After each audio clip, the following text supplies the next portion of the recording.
Información, opinión y la actualidad están en Efecto TV. 8 noticieros para las distintas necesidades de estar informados. Las mejores series de actualidad de las principales televisoras a nivel mundial y la barra de opinión más sólida de la televisión en México.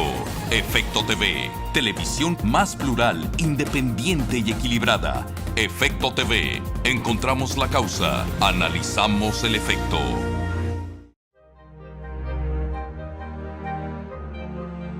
The most precious thing for anyone is the people they love. They're part of the Egypt that we dream of, and the reason for all this sacrifice.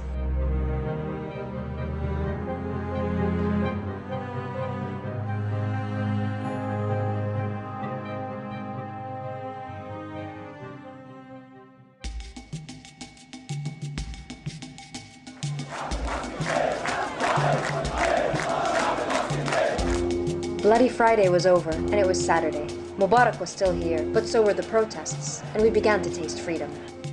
حافظ مخلصا على النظام الجمهوري وأن أحترم الدستور والقانون.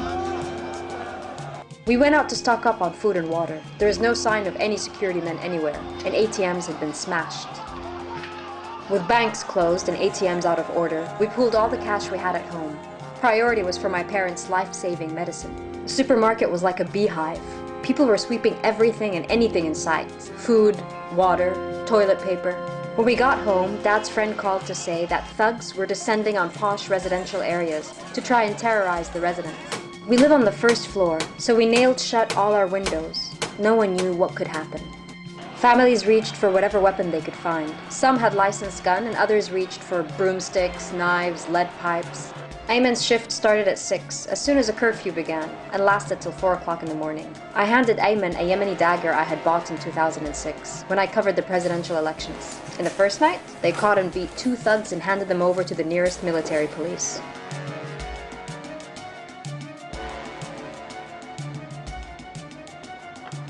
By withdrawing security forces and releasing prisoners and thugs to terrorize the residents, Mubarak brought the war to every house in Egypt.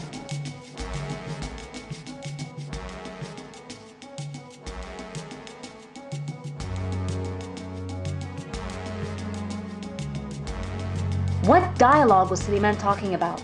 It's not a reform process, it's a revolution.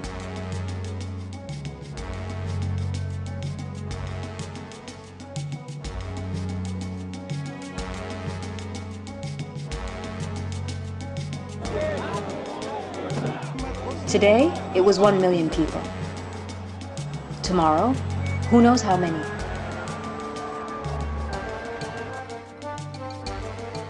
Mubarak's statement was rejected by those in Tahrir. أتحدث إليكم في أوقات I have never figured out what was so emotional about Mubarak's statement.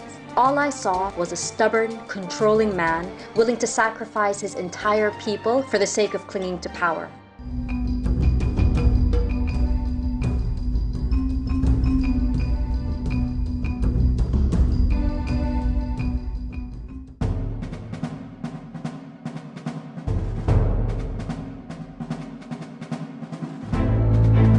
And suddenly, we were transported back to the Stone Age. I couldn't believe my eyes.